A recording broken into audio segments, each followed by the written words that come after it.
everyone, it's Friday, which means story time with Jocelyn. Today's story is kind of a surprise, and next week is by the same author. I grew up never knowing this person was going to end up being an author, and I'm pretty sure she didn't either. And to be ironic, I enjoy her music, and I enjoy some of her movies as well. So yes, I liked her in the 80s. And some of her 90s movies are amazing. Anyways, I walked into a bookstore one day looking for children's books to read for story time, and I found some books by her. So yes, we're going to read one today and one next week. And guess who it is? It's Madonna. Yes, Madonna, that Madonna. So today's story we're going to feature by her is called The English Roses by Madonna. Yes, we are excited to read this. I have never read it. Jocelyn's never heard it. And next week's story is also going to be new to us as well. So let's begin with today's story time, The English Roses by Madonna, which is also illustrated by Jeffrey Fulrimari, and it was written and copyrighted in 2003. So let us begin.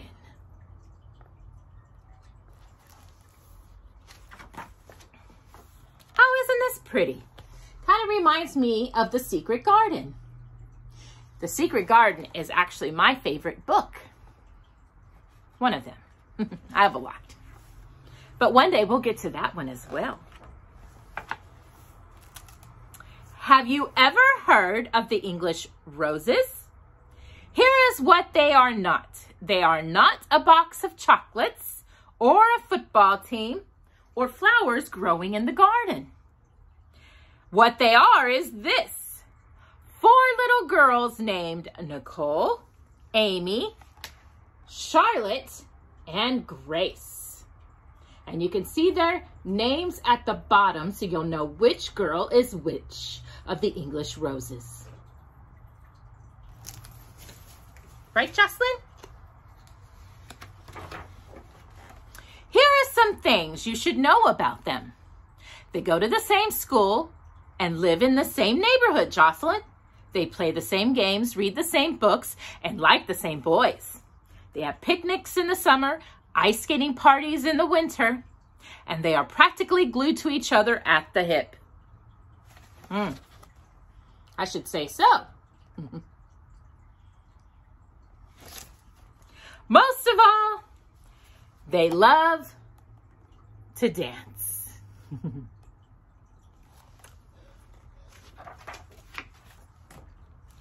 Night Fever, Hip Hop, Vogue, the Tickery-Boo, Techno Foxtrot, the Watusi, the Monkey, and the Hullabaloo. They are dancing. Vogue was something very special in there. Why? Do we know how to Vogue? If you know, you know.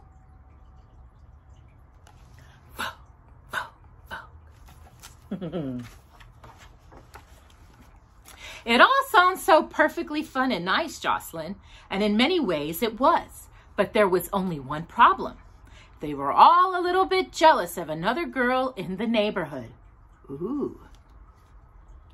Her name was Bina, and here are some things you should know about her.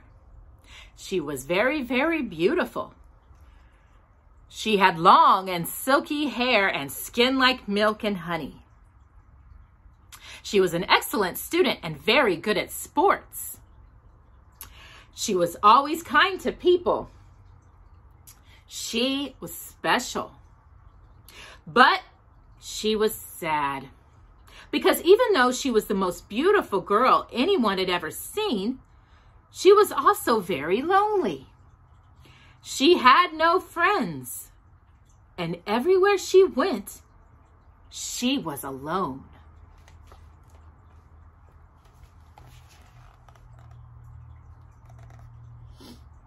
kind of sad.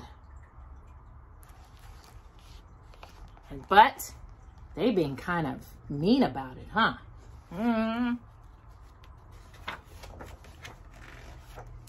By now, you're probably wondering what's the big deal. If she was so nice, why didn't the English roses invite her over for a cup of tea?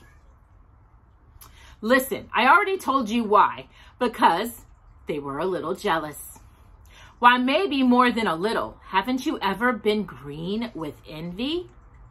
Or felt like you were about to explode if you didn't get what somebody else had?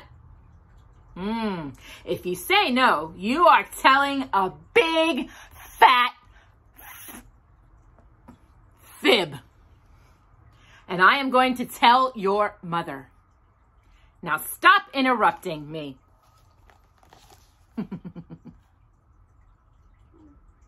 I know, mamas. What do you think?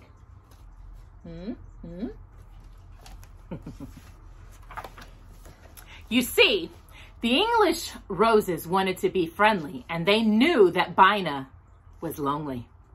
But they could not bring themselves to be nice to her because everywhere they went, this is what they heard. What a beauty she is. She shines like a star.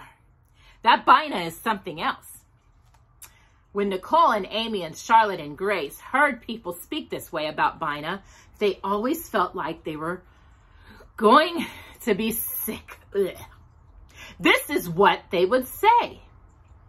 How could anyone be so perfect? No one ever says that about us. It's not fair to have so much. Let's pretend we don't see her when she walks by. Let's push her into the lake. And that is what they did. No, silly, not the lake part, the pretending not to see her part. And so time went on, and the English roses continued to have fun with each other while Bina remained alone.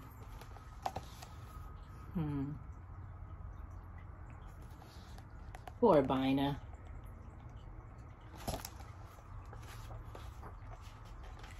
One night, when all the girls were having a sleepover party at Nicole's house, her mother peeked her head around the corner and said, "Do you mind if I come in and have a chat with you all?"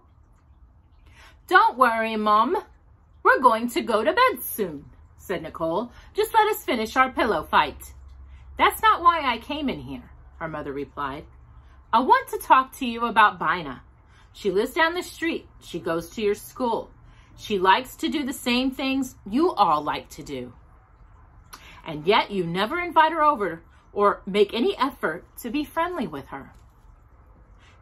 There was a very long pause.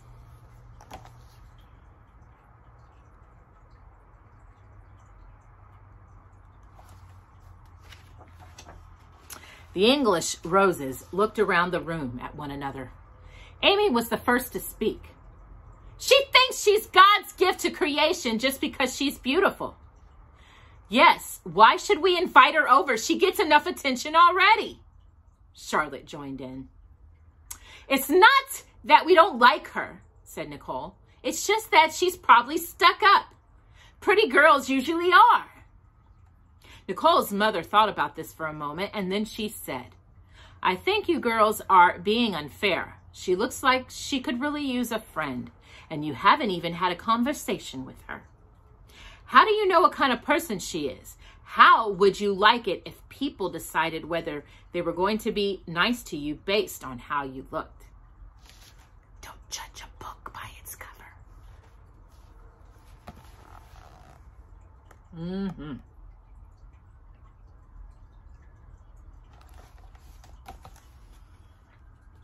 Poor Bina. The girls knew she had a point, but they didn't want to say it. Suddenly, they didn't feel like having a pillow fight. "Please think about what I've said," said Nicole's mother, and she stood up and kissed them all goodnight. When her mother was gone, Nicole turned out the light, and the girls laid awake in the dark for quite a while thinking about what Nicole's mother had said. No one said a word, and eventually they all fell fast asleep. And while they were sleeping, they each had the same dream.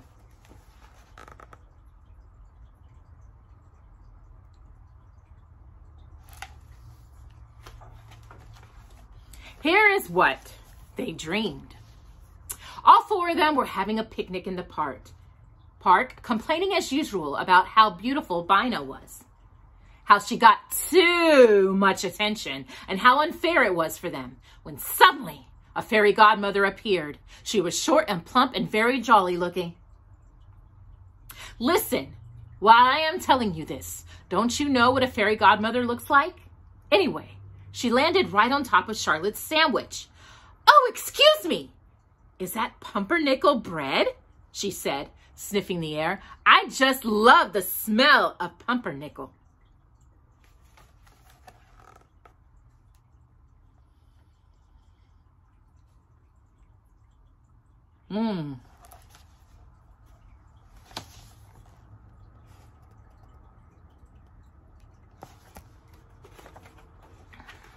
The girls sat and stared at her with their mouths open because they had never seen a fairy godmother before.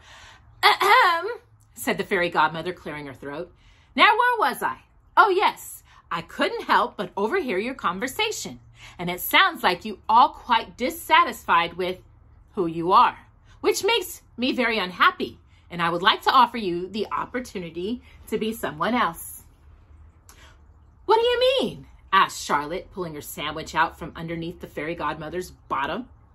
What I mean, replied the fairy, and please do not interrupt me, is that if you are so jealous of Bina, then by all means, you should be someone else. In fact, perhaps one of them, you, would even like to trade places with Bina. Oh, that's silly. How could we possibly be someone else? Interrupted Grace. I think Jocelyn's liking this story.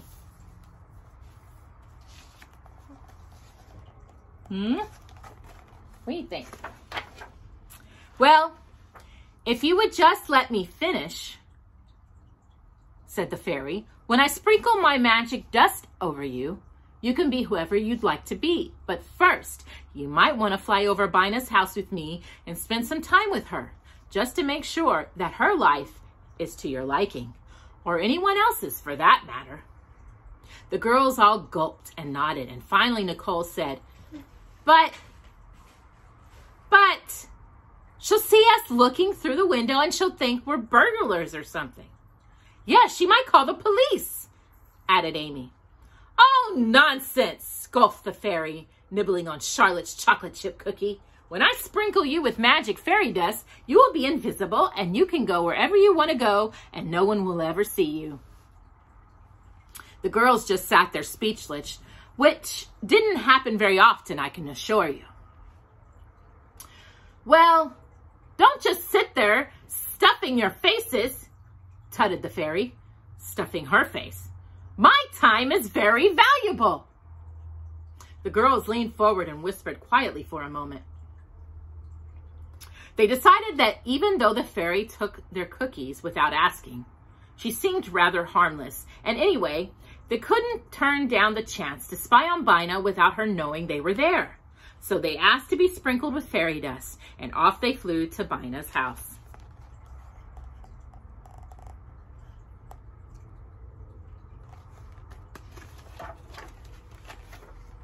Suddenly found themselves sitting around Bina's kitchen table. And there, on her hands and knees, was Bina scrubbing the floor. Sweat was dripping from her forehead, and she looked very tired. All at once, her father came into the room and said, It's getting late, Bina. When you're finished scrubbing the floor, I think you should start cooking dinner. I'm going outside to fix the car. Bina smiled and said, Okay, Papa. And then he was gone.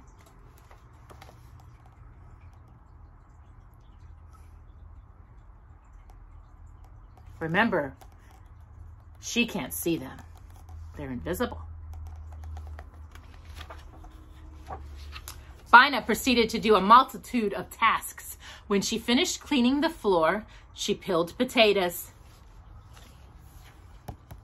She chopped onions. She set the table. She scaled the fish. She washed. And she ironed the clothes. And finally, she emptied the trash. The English roses couldn't believe their eyes. They had never seen a girl work so hard in their lives. She reminds me of Cinderella, said Amy. I was going to say that. Right, Jocelyn? Mm-hmm. Where is her mother? Asked Nicole. She doesn't have a mother, replied the fairy godmother. She lives alone with her father, and he works all day, so when she comes home from school, she has to clean the house and wash the clothes and cook the dinner. You mean she does it all by herself? Asked Grace. Yes, you ninnies, answered the fairy. I just said she lives alone with her father. Well, what happened to her mother? Asked Nicole. She died a very long time ago, poor thing, sighed the fairy. And as you know, Bina has no friends, so she spends all her time on her own. Well, come along then, girls. Would you like to see what her bedroom looks like? The English roses all stood up to go, but they felt bad about leaving Bina behind all by herself with so much work. Oh, don't daddle, ladies. I've got places to go and people to meet, said the fairy impatiently. So off they went to see if Bina's room was to their liking.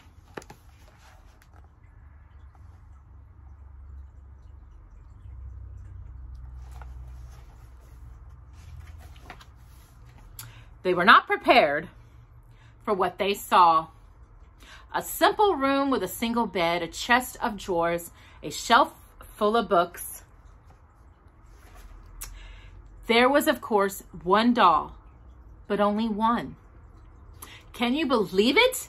Well, you better, because I'm telling you. There was one picture in a frame on the bedside table, and all the girls gathered around it to see who was in the picture.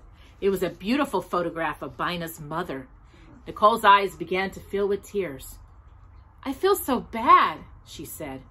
It must be awful not to have a mother. She must feel terribly lonely, said Charlotte, and we haven't been very nice to her. Well, what do you say? Interrupted the fairy godmother. Anyone who want to trade places with her? There was a very long pause.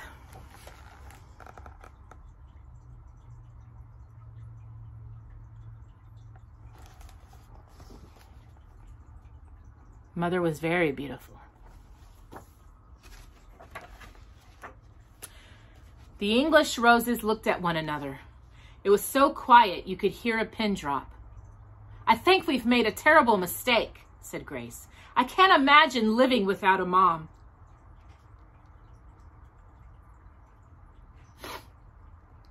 I don't want to do so many chores, said Amy, and I don't know the first thing about cooking. Well, is there anyone else you'd like to be? Asked the fairy godmother. Perhaps in another neighborhood, another city, or even another country. I'm sure I can arrange it for you. Please, just let us go home to our own cozy beds and our families, whom we love. Like my mom, begged Nicole. Yes, we want to go home, cried the rest of the girls. Suit yourself, said the fairy, but in the future you might think twice before grumbling that someone else has a better life than you. As I said before, I'm a very busy woman. In a blink of an eye, the English roses were back in bed, fast asleep.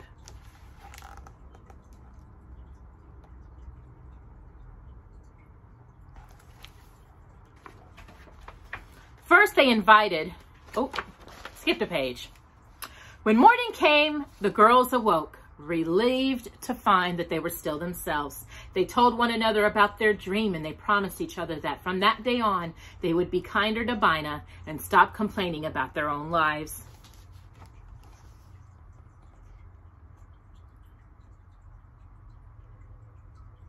And look.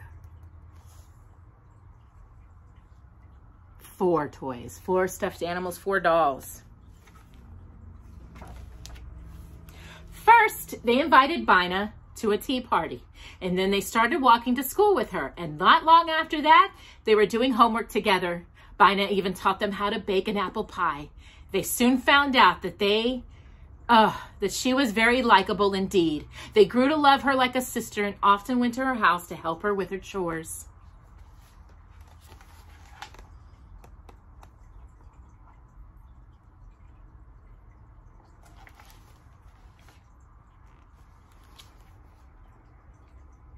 Making me hungry for that apple pie.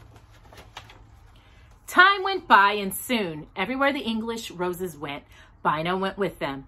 And you're not going to believe this, but people in the neighborhood started talking about them. And this is what they said. Those English roses are very special. What beautiful girls. They'll grow up to be incredible women one day.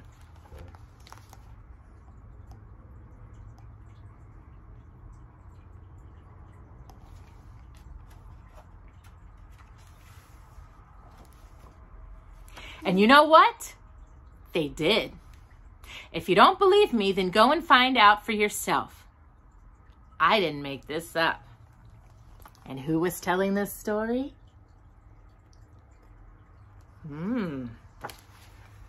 The end.